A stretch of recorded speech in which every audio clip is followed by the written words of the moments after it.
This is Wretched Radio with Todd Friel. It was the great theologian Hulk Hogan. Hold the phone, Henrietta. That can't pop. Look at that, Woody.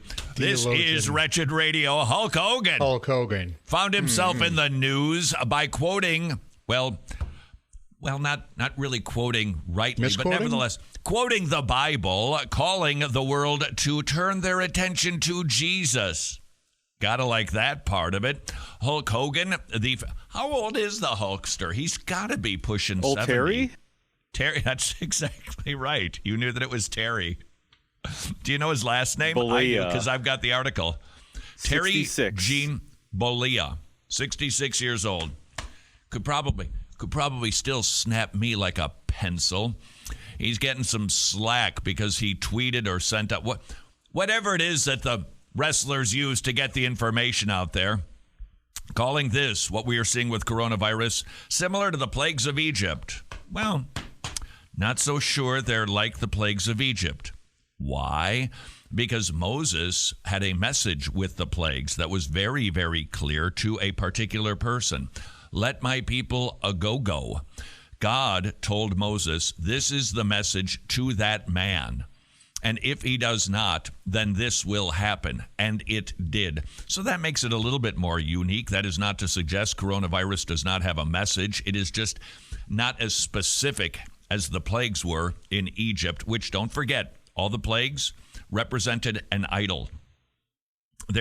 Each one of the plagues demonstrated that all of the idols that the Egyptians were worshiping, that they were relying on, trusting, soothing themselves with, God was tearing them down, one plague at a time, showing that he is the true and living God. This is the tweet, whatever it was, from Terry Gene.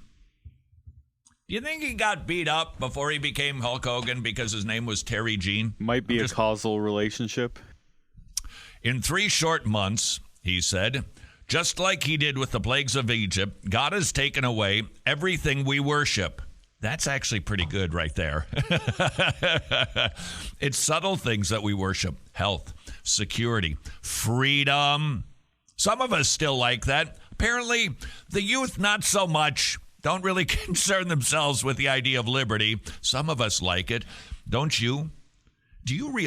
Have you learned how much you like going to work by not getting to go to work? It's a good thing, work. Now, granted, it can be filled with sin and thorns and thistles, but nevertheless, have you learned that? It's like, getting up and going someplace and putting your hand to something and accomplishing something, that feels good. That's all gone. Perhaps it was an idol for many, and it is indeed. Many people elevate work, a good thing that we are supposed to be doing because it is what God is doing, to idolship level.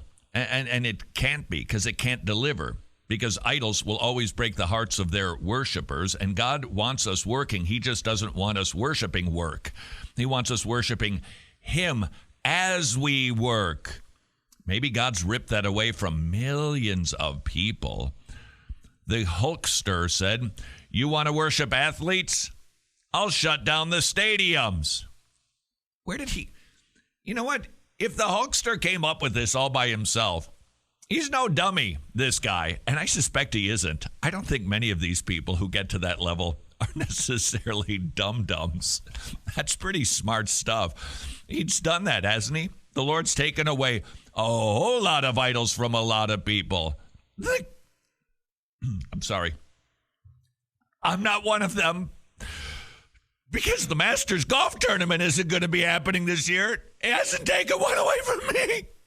Gonna be mine. I know. What about fall football?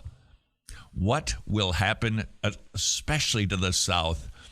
Man, it has been said by more than Hulk Hogan.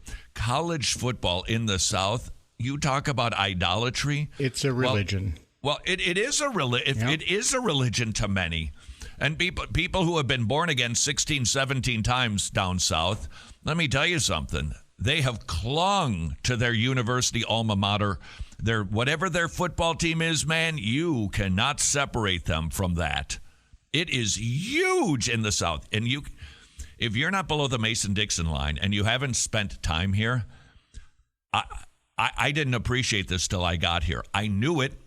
I'd been told football's a big deal. Almost every casual conversation. It's not about the weather in the fall. It's about football. Grown men wearing a youngster's name on their back with their number.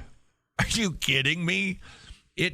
People, they paint their cars.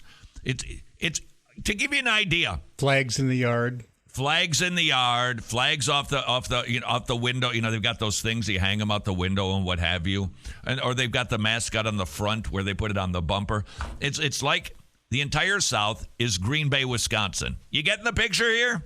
It's just football gaga here. And God went, whoop.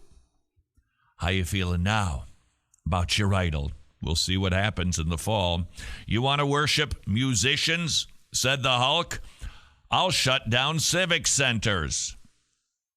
You want to worship actors? I'll shut down theaters and all movie production. I know right now, Netflix and Amazon Prime, they are probably putting everything out there they possibly can to consume, to provide stuff for people to consume. It's going to run out at some point. There's going to be some lag. But they have the same problem too. Industry that will not be touched. They can't produce anything. Nothing. I mean, nothing's going on. They can't produce anything new. All right, gentlemen, name an industry that big, small, in between. Just any industry will do. Alcohol. Alcohol. All right. If they're not able to to produce alcohol, it's going to go up. Or you know what? I take that back. It's already gone up. You know what? I take that back. There will be some industries that thrive because there's going to be more alcoholics, to use an unbiblical phrase, when this is done. So alcohol will probably go up. It will bounce back down to a degree, but it'll still be higher than the level before coronavirus. Okay, so we just learned something. I think vices will continue to go up. Real estate, people can't go look at houses. It has come to almost a complete standstill. Auto manufacturing, who's wanting to buy a car right now? Unless you have to. Who's trying to buy clothing right now when you don't know if you're going to have a job to go back to? You name the industry, and it is feeling this, and people are affected by this. The unemployment. Joey, would you look up the unemployment numbers? I think they were released just very, very, very within hours recently. How many millions of people are going to be out of a job right now that will not be going back to their employment?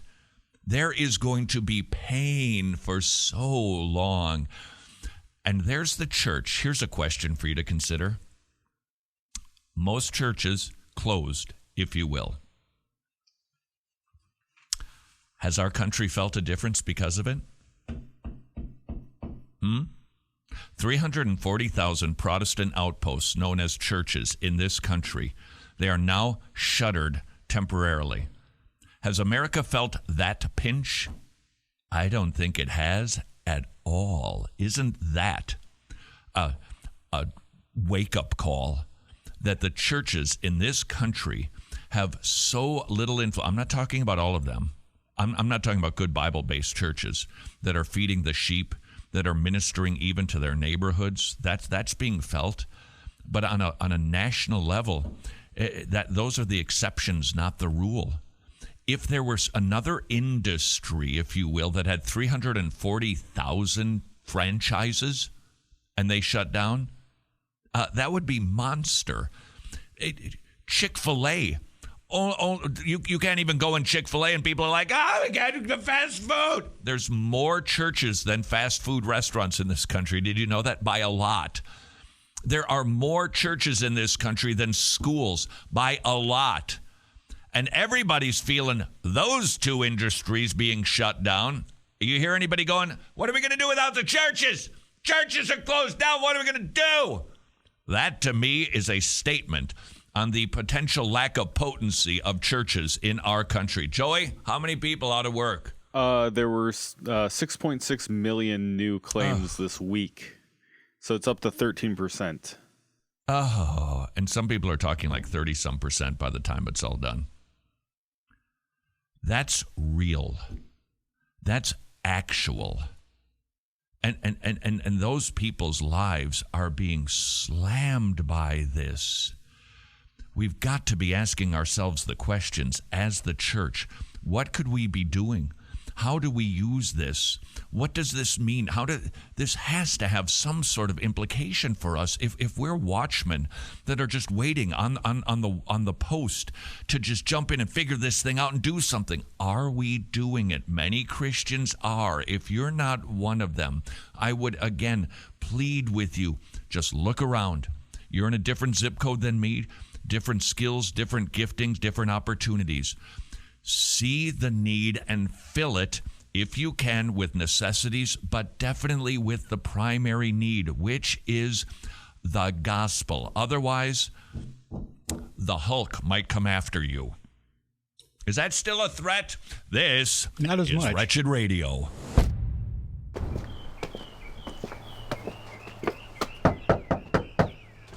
Pepperoni pizza for Pete, which in an odd way is a lot like the difference between imputation and expiation. Are you familiar with the difference, Pete?